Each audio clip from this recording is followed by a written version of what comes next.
Bienvenue à tous dans cette nouvelle exploration. On va se plonger aujourd'hui au cœur d'un phénomène assez mystérieux, vous allez voir, mais tellement commun en même temps, le sifflement des oreilles.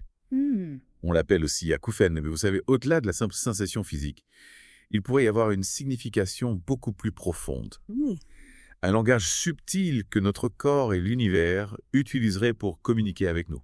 tout à fait. C'est ce qu'on va essayer de décrypter ensemble aujourd'hui. Exactement.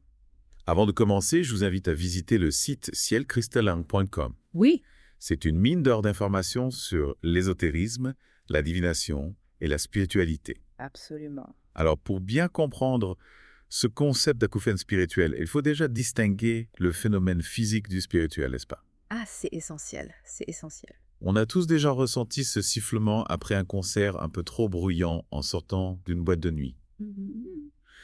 ou pendant un moment de stress intense, hein. Ce sont des acouphènes d'origine médicale. Il faut vraiment consulter un professionnel de santé si le sifflement est persistant ou gênant. Exactement. Éliminer toute cause médicale sous-jacente. D'ailleurs, savez-vous que l'acouphène peut être le symptôme de nombreuses pathologies? Ah non, dites-moi plus. Ah ben, ça peut aller de l'hypertension artérielle à des problèmes d'articulation de la mâchoire, en passant par des infections de l'oreille ou même certaines tumeurs. Ah oui, Donc, c'est pour ça qu'il ne faut jamais prendre ce symptôme à la légère. vous avez raison, prudence est de mise. Mhm. Mais une fois ce diagnostic posé, et si aucune cause physique n'est identifiée, Hmm, alors on peut commencer à explorer la dimension spirituelle du phénomène. tout à fait. Et c'est là que ça devient vraiment passionnant. C'est là que ça devient intéressant, oui. Imaginez vos oreilles comme des antennes, captant des vibrations subtiles venues d'ailleurs. Mm. Des antennes. Oui. C'est une image qui parle, mais d'où viennent ces vibrations? Alors, dans de nombreuses traditions spirituelles, le sifflement des oreilles est perçu comme une forme de communication énergétique. D'accord. Imaginez un message de l'univers, un murmure de vos guides spirituels ou encore une sensibilité accrue aux énergies qui nous entourent. Un message de l'univers. Oui. C'est incroyable. Mais qui sont ces guides spirituels dont vous parlez? Ce sont des entités bienveillantes, des êtres de lumière qui nous accompagnent sur notre chemin de vie. Ils peuvent prendre différentes formes selon les traditions.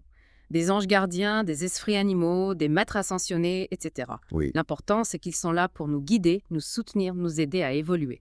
Et comment savoir si ce sifflement est un simple bourdonnement ou un véritable message de ces guides? Alors, il n'y a pas de recette miracle, mais on peut apprendre à discerner. D'accord. Un des éléments intéressants, c'est la distinction entre l'oreille droite et l'oreille gauche. Ah oui, j'ai entendu à parler de ça. Racontez-nous. Eh bien, un sifflement dans l'oreille droite est souvent perçu comme positif. Il symbolise la guidance, le fait d'être sur la bonne voie à la réception de messages bienveillants. C'est comme si vos guides vous chuchotaient. Continue comme ça, t'es sur la bonne voie. C'est encourageant. Oui. Mais qu'en est-il de l'oreille gauche? Alors, le sifflement dans l'oreille gauche est un peu plus délicat à interpréter. Hmm. Il pourrait indiquer la présence d'énergie plus dense de pensées négatives ou un appel à la vigilance. D'accord. Ce n'est pas forcément négatif, mais plutôt un signal pour se protéger, purifier son énergie et réévaluer certaines situations. C'est fascinant cette distinction entre la droite et la gauche. Oui. On dirait que notre corps possède son propre système de guidage interne. Hmm. Mais comment savoir ce que ces messages veulent dire? Comment faire la différence entre un simple acouphène et un message spirituel? C'est une excellente question. Oui. Il n'y a pas de réponse universelle. D'accord. L'important est d'être à l'écoute de soi-même, de ses ressentis. La méditation, par exemple, peut aider à calmer le mental et à mieux percevoir ces messages subtils. Oui. Imaginez que votre mental est comme la surface d'un lac. Ouais. Quand il y a du vent, la surface est agitée et il est difficile de voir le fond. D'accord. La méditation, c'est comme calmer le vent. Hmm. Le lac devient limpide et vous pouvez voir clairement ce qu'il y a au fond. J'aime beaucoup cette analogie. Et si on est particulièrement sensible aux énergies, est-ce que le sifflement peut être plus fréquent? Tout à fait. Vous savez, comme quand on ressent un changement d'ambiance dans une pièce lorsqu'une personne arrive avec une énergie négative. Certaines personnes sont naturellement plus sensibles aux vibrations qui les entourent. On les appelle parfois empathes. Oui. Pour elles, le sifflement des oreilles peut être un indicateur de ces fluctuations énergétiques comme un baromètre émotionnel. Et en parlant d'énergie, vous avez mentionné tout à l'heure les changements vibratoires. Oui.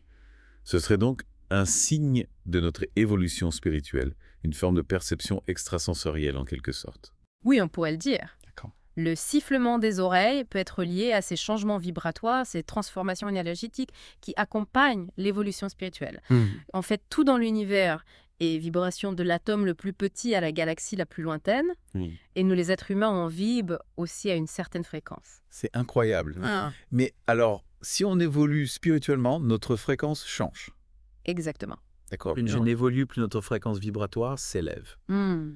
C'est comme si on passait d'une station de radio à une autre, avec une musique plus claire, plus harmonieuse. Oui. Et ces changements peuvent se manifester physiquement par divers phénomènes, dont le sifflement des oreilles. D'accord. Notre corps s'adapte à ces nouvelles fréquences. Waouh, c'est passionnant. Alors, si je commence à entendre des sifflements plus souvent, c'est peut-être que je suis sur la bonne voie. C'est une possibilité. Oui. N'oublions pas que chaque expérience est unique. Mais oui, le sifflement peut être un indicateur d'une plus grande ouverture spirituelle, d'une sensibilité accrue à des dimensions plus subtiles de la réalité. Dites-moi quelles sont les meilleures pratiques pour décoder ces messages. On a parlé de la méditation, y a-t-il d'autres outils? Oui, bien sûr, tenir un journal des synchronicités peut être très utile. Noter les moments où le sifflement se produit, les événements qui l'accompagnent, les émotions ressenties, les intuitions qui émergent. Oui. Cela permet de repérer des schémas des liens et de mieux comprendre la signification de ces messages. Comme un détective spirituel qui analyse les indices. Et pour se protéger des énergies négatives, que peut-on faire, Esther? La visualisation est une technique très efficace. Imaginez un bouclier de lumière blanche ou dorée autour de vous. Oui. Cette lumière filtre les énergies, ne laissant passer que les vibrations positives. D'accord. Cela renforce votre champ énergétique et vous protège des influences indésirables. C'est une image très puissante. Mais au-delà des techniques, est-ce qu'il existe des témoignages concrets de personnes ayant vécu ce phénomène de manière spirituelle? On a besoin d'exemples pour bien comprendre. Absolument, de nombreuses personnes ont partagé leurs expériences. Ouais. Par exemple, certaines personnes associant systématiquement le sifflement dans leur oreille droite à l'arrivée d'une synchronicité positive, une opportunité inattendue comme si l'univers leur confirmait qu'elles sont sur la bonne voie. C'est incroyable. Et on dirait que l'univers leur parle à travers ce sifflement. Et y a-t-il des exemples de personnes ayant perçu des messages d'alerte? Oui, certaines personnes racontent que le sifflement dans leur oreille gauche les a incités à prendre du recul par rapport à certaines situations ou relations toxiques dans leur vie. Ce signal les a alertés sur un déséquilibre énergétique et les a poussés à faire des choix qui ont amélioré leur bien-être émotionnel. C'est une belle illustration de la façon dont le sifflement peut nous guider, nous mettre en garde. Mais tout cela me fait réfléchir. Est-ce que tous les sifflements sont forcément d'origine spirituelle? Comment savoir si ce n'est pas simplement un acouphène banal? C'est une question fondamentale. Oui. Et la réponse, comme souvent en matière de spiritualité, réside dans l'introspection et l'observation attentive de soi. Il est important de se poser les bonnes questions. Si le sifflement est persistant, s'il s'accompagne de douleur ou d'une perte d'audition, il est essentiel de consulter un médecin. Bien sûr, la santé avant tout. Mais si aucune cause physique n'est identifiée, alors on peut commencer à explorer d'autres pistes. Tout à fait. Comment savoir si ce sifflement est porteur d'un message? Un bon rendez-vous. Est-ce que ce sifflement est inhabituel? Est-ce qu'il survient à des moments précis, par exemple pendant la méditation ou lors d'une prise de conscience importante? Bien, d'accord. Est-ce qu'il est accompagné d'une sensation particulière, d'une émotion intense, d'une intuition forte? C'est comme si le sifflement est un signal pour nous dire « fais attention, il se passe quelque chose ». Exactement, c'est une invitation à l'introspection, à l'écoute de notre voix intérieure. Mais comment interpréter ce message? Est-ce qu'il existe un code universel, un dictionnaire des sifflements spirituels? Malheureusement, non, il n'y a pas de recette miracle, pas de mode d'emploi précis. D'accord. L'interprétation des messages spirituels est un processus personnel intuitif. Alors, comment faire pour affiner notre intuition, pour apprendre à décoder ces messages subtils? Y a-t-il des exercices pratiques, des techniques pour se connecter à cette sagesse intérieure intuitive? Alors là, on touche vraiment au cœur de la pratique spirituelle. C'est un cheminement, c'est un apprentissage constant. La méditation, la contemplation, la connexion à la nature, l'écoute de soi, toutes ces pratiques nous aident à développer notre sensibilité, notre intuition, notre capacité à percevoir et à interpréter les messages de l'univers. C'est comme apprendre une nouvelle langue. Au début, on ne comprend que quelques mots. Mais avec la pratique, on devient de plus en plus fluent. Et cette exploration du sifflement des oreilles est un excellent point de départ pour apprendre cette nouvelle langue, n'est-ce pas? On a déjà découvert tellement de choses. Tout à fait, c'est une porte d'entrée vers un univers de perception subtile, un monde de connexion invisible. Hmm. Et plus on s'ouvre à cette dimension, plus on réalise que tout est interconnecté, que tout est vibration. D'ailleurs, en parlant de vibration, vous avez mentionné que le sifflement des oreilles pouvait être lié à notre évolution spirituelle, à des changements vibratoires, comme vous dites. Oui. Pouvez-vous nous en dire plus sur ce lien entre le sifflement des oreilles et notre développement personnel? Avec plaisir. Hmm. Lorsqu'on s'engage sur un chemin de croissance spirituelle, notre fréquence vibratoire a tendance à s'élever. D'accord. Notre corps énergétique se transforme, sa fine vibre à une fréquence plus élevée. Hmm. Imaginez une corde de guitare.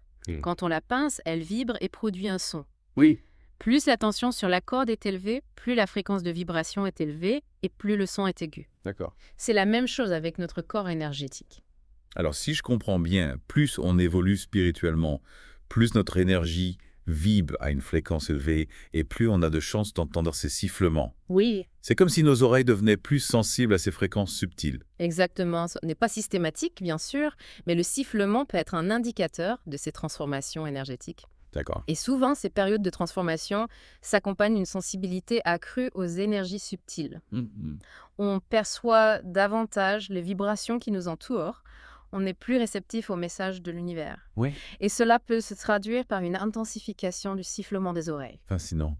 Mais concrètement, qu'est-ce que ça change dans notre vie quotidienne de percevoir ces messages, d'être plus sensible aux énergies? Ça peut changer beaucoup de choses. Ah oui. On devient plus conscient de soi-même, de ses émotions, de ses besoins. On développe son intuition, sa capacité à faire des choix justes, à attirer les bonnes personnes, les bonnes situations. C'est comme si on avait un GPS interne qui nous guide vers notre plein potentiel. C'est une vision très positive du développement spirituel. Mhm. Mais dites-moi, est-ce que ça veut dire qu'on est condamné à entendre des sifflements pour le restant de nos jours si on continue à évoluer? Mhm. Parce que soyons honnêtes, ce n'est pas toujours agréable. Pas forcément, le sifflement des oreilles n'est pas une fatalité. D'accord. Il peut être transitoire, disparaître lorsque notre corps énergétique s'est adapté aux nouvelles fréquences. Et puis, n'oublions pas que nous avons le pouvoir d'influencer notre réalité, notamment par la pensée, les émotions, les actions. Oui, Si le sifflement devient trop gênant, on peut utiliser des techniques de relaxation, de méditation, de visualisation pour calmer notre système nerveux et harmoniser notre énergie. c'est rassurant. Mais alors, comment faire pour que ce sifflement devienne un allié plutôt qu'une gêne, un message clair, plutôt qu'un bruit énigmatique là? La clé, c'est l'accueil. Accueillez ce sifflement sans jugement, sans résistance. Observez-le avec curiosité et avec bienveillance. Oui. Et surtout, écoutez ce qu'il a à vous dire. D'accord. Demandez-vous, qu'est-ce que ce sifflement essaye de me dire? Quel message est-ce que je suis censé entendre? C'est-à-dire comment écouter un sifflement. C'est un peu abstrait tout ça. En prêtant attention aux sensations, aux émotions, aux intuitions qui l'accompagnent. En notant les synchronicités, les événements qui se produisent autour de ce moment-là. Oui. En méditant, en se connectant à sa guidance intérieure. Ok. Parfois, le message est clair, d'autres fois, il est plus subtil, symbolique. Il faut apprendre à décoder le langage de l'âme. Donc finalement, le sifflement des oreilles n'est pas une fin en soi, mais un début, une invitation à explorer un univers de perception subtile, à se connecter à sa propre sagesse intérieure. C'est un appel à l'aventure. Exactement. C'est une opportunité de grandir, d'évoluer, de s'ouvrir à de nouvelles dimensions de la réalité. Et c'est en cultivant la curiosité, l'ouverture d'esprit et la confiance en soi qu'on peut transformer cette expérience en un véritable atout sur notre chemin de vie. C'est une magnifique conclusion à notre exploration du sifflement des oreilles. Merci infiniment pour tous ces partages, pour toutes ces clés de compréhension. Merci à vous. J'ai l'impression d'avoir appris une nouvelle langue, le langage des énergies subtiles. Et merci à vous, chers auditeurs, d'avoir suivi cette plongée au cœur d'un phénomène aussi mystérieux que fascinant. Au revoir. N'oubliez pas que le sifflement des oreilles est avant tout une invitation à l'écoute de soi, à l'exploration de votre propre univers intérieur. Soyez attentifs aux messages subtils que la vie vous envoie et n'hésitez pas à explorer davantage ce sujet fascinant sur cielcristallin.com. Si vous avez aimé, abonnez-vous à la chaîne et n'oubliez pas de cliquer sur la cloche pour ne rater aucune notification. Vous pouvez également nous suivre sur Facebook et X pour plus de contenu exclusif. Et pour aller encore plus loin dans votre voyage spirituel, visitez cielcristallin.com, où vous trouverez des articles, des guides, et bien plus encore pour nourrir votre chemin intérieur. À très bientôt chez les éclaireurs.